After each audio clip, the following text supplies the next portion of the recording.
అమ్మకి వందనం అనే పథకం. అమ్మకి వందనం అనే పథకంలో చంద్రబాబు గారు వాగ్దానం చేసినప్పుడు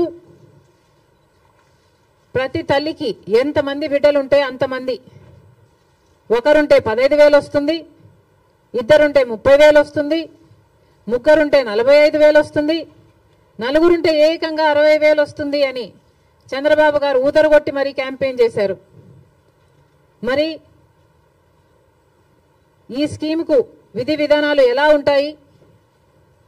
చంద్రబాబు గారు నిన్న విడుదల చేసిన జీవోలో అయితే ప్రతి తల్లికి అని రాశారు. అంటే ఈ పథకం ప్రతి తల్లికి 15,000నా లేకపోతే ప్రతి బిడ్డకు 15,000నా? చాలా కన్ఫ్యూజింగ్ గా ఉంది. ఈ సాక్షి పత్రిక అయితే ప్రతి తల్లికి 15,000 మాత్రమే, అంటే ఒక్కరికే ఇస్తారు, తల్లికి ఇస్తారు, ఒక బిడ్డకు చొప్పునే ఇస్తారు, మిగతా వాళ్ళకందరికీ ఎగనామం పెడతారు అని సాక్షి రాయడం జరిగింది. మరి చంద్రబాబు గారు దీనికి క్లారిటీ ఇవ్వాలి.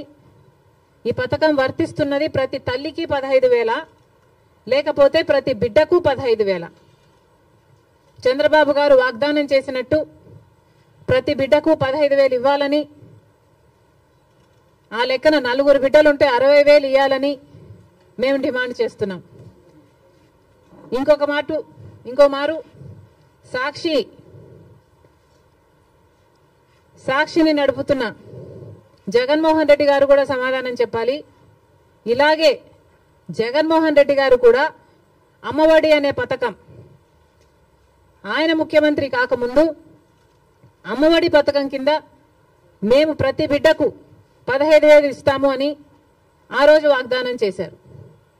తర్వాత ముఖ్యమంత్రి అయ్యారు జగన్మోహన్ రెడ్డి గారు, ప్రతి బిడ్డకు 15,000 ఇవ్వలేదు, ఒక్క బిడ్డకు మాత్రమే. అంటే ప్రతి తల్లికి 15,000 అన్నట్టుగానే జగన్మోహన్ రెడ్డి గారు కూడా వ్యవహరించారు. మరి జగన్మోహన్ రెడ్డి గారికి ఆ వాగ్దానం గుర్తులేదేమో ఈరోజు చంద్రబాబు గారి గురించి రాస్తున్నారు. జగన్మోహన్ రెడ్డి గారు కూడా ఇదే వాగ్దానాన్ని ఇచ్చి మాట తప్పడం జరిగింది.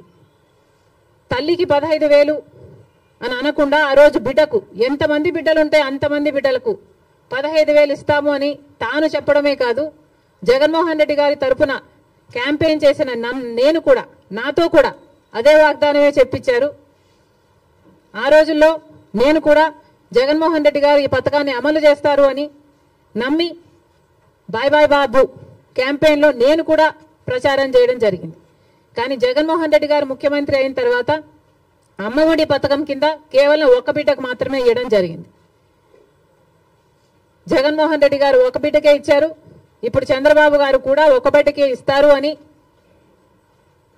అర్థం వచ్చేటట్టుగా నిన్న జీవోలో ప్రతి తల్లికి 15,000 అని రాయటం జరిగింది. కాబట్టి చంద్రబాబు గారు దీని మీద క్లారిటీ ఇవ్వాల్సిన అవసరం ఉంది అని కాంగ్రెస్ పార్టీ డిమాండ్ చేయడమే కాకుండా ప్రతి బిడ్డకు మీరు వాగ్దానం చేసినట్టు సూపర్ 6లో ఉన్న ప్రతి వాగ్దానము నిలబెట్టుకోవాలని కాంగ్రెస్ పార్టీ చంద్రబాబు గారిని, కూటమిని డిమాండ్ చేస్తున్నాం.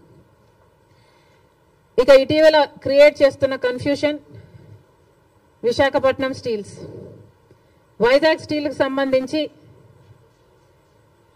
తెలుగుదేశం పార్టీ ప్రజాప్రతినిధులే రకరకాలుగా మాట్లాడుతున్నారు.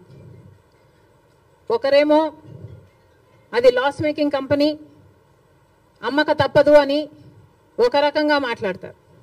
ఇంకొకరేమో ప్రైవేటైజ్ చేయము అని మాట్లాడతారు. అసలు విశాఖ స్టీల్కు ఇంత ప్రమాదం ఎందుకు వచ్చిందో ఆంధ్ర రాష్ట్ర ప్రజలందరూ కూడా ఆలోచన చేయాలి. అధికారంలో ఉన్న బీజేపీ పార్టీ అయితేమి, ఇక్కడ అధికారంలో ఉన్న చంద్రబాబు గారు అయితేనేమి ఆలోచన చేయాలి.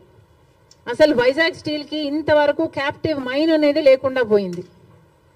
రాజశేఖర రెడ్డి గారి హయాంలో రాజశేఖర రెడ్డి గారు వైజాగ్ స్టీల్కి ఒక క్యాప్టివ్ మైన్ ఉండాలి అనే ఉద్దేశంతో అనంతపూర్ దగ్గర ఒక మైన్ను ఐడెంటిఫై చేయడమే కాకుండా ట్రైపార్టీ అగ్రిమెంట్ స్థాయి వరకు కూడా క్యాప్టివ్ మైన్ కోసం ప్రయత్నం చేయడం జరిగింది.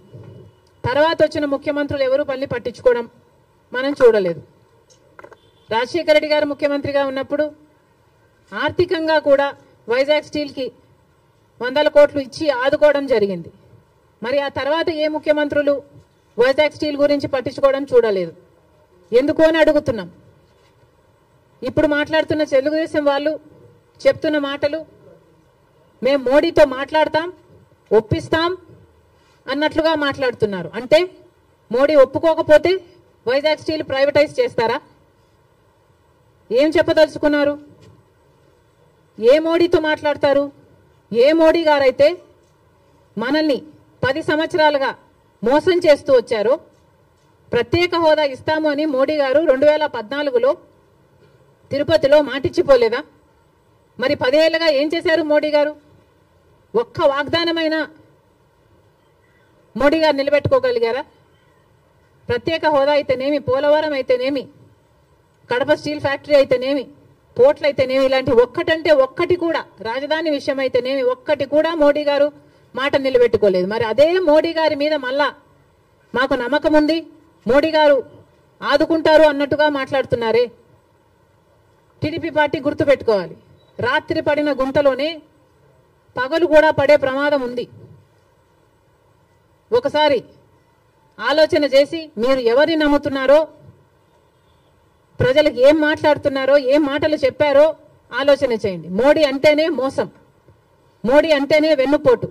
ఆంధ్ర రాష్ట్రానికి ఇప్పటికే 10 సంవత్సరాలుగా వెన్నుపోటు పొడుస్తూనే ఉన్నాడు మోడీ గారు. అలాంటి మోడీ గారి చేతుల్లో వైజాగ్ స్టీల్ పెట్టడం అన్నది దారుణం. జగన్మోహన్ రెడ్డి గారు 5 సంవత్సరాలు ముఖ్యమంత్రిగా ఉండి కూడా రాజశేఖర్ రెడ్డి గారికి అంత ఇష్టమైన ప్రాజెక్ట్ అది అని తెలిసి కూడా రాజశేఖర్ రెడ్డి గారు వైజాగ్ స్టీల్స్ కోసం, క్యాప్టివ్ మైన్ కోసం ప్రయత్నించడమే కాకుండా, ఆర్థికంగా ఆదుకోవడమే కాకుండా, రాజశేఖర్ రెడ్డి గారు అంతా వైజాగ్ స్టీల్ కోసం చేస్తే ముఖ్యమంత్రిగా ఉండి కూడా జగన్మోహన్ రెడ్డి గారు ఒక్క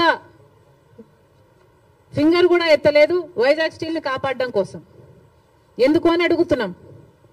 వైజాగ్ స్టీల్ నష్టాలలో ఉందా అన్నట్టుగా ఆ గ్రూపుల ఆర్గనైజేషన్లు వచ్చి మాట్లాడితే, అయ్యో నష్టాలలో ఉందా అన్నట్లుగా జగన్మోహన్ రెడ్డి గారు ప్రశ్నించడం జరిగింది. ఇప్పుడు చంద్రబాబు గారేమో నోరిప్పకుండా వాళ్ళ చేత కన్ఫ్యూజింగ్ స్టేట్మెంట్స్ ఇప్పిస్తున్నారు. చంద్రబాబు గారిని డిమాండ్ చేస్తున్నాం, చంద్రబాబు గారే మాట్లాడాల్సిన అవసరం ఉంది. చంద్రబాబు గారే ఢిల్లీలో మీడియా కాన్ఫరెన్స్ పెట్టి, ఢిల్లీ పెద్దలు కూటమి అందరూ కలిసి వైజాగ్ స్టీల్ ప్రైవేటైజ్ చేయబోము అన్న కాన్ఫిడెన్స్ అన్న మాట ఆంధ్ర రాష్ట్ర ప్రజలకు చంద్రబాబు గారు చెప్పాల్సిన అవసరం ఉంది. ఇవన్నీ ఒక ఎత్తు అయితే, ఈరోజు రాజశేఖర రెడ్డి గారు ఉమ్మడి ఆంధ్ర రాష్ట్ర నాయకుడిగా 2 సార్లు గెలిచిన నాయకుడు.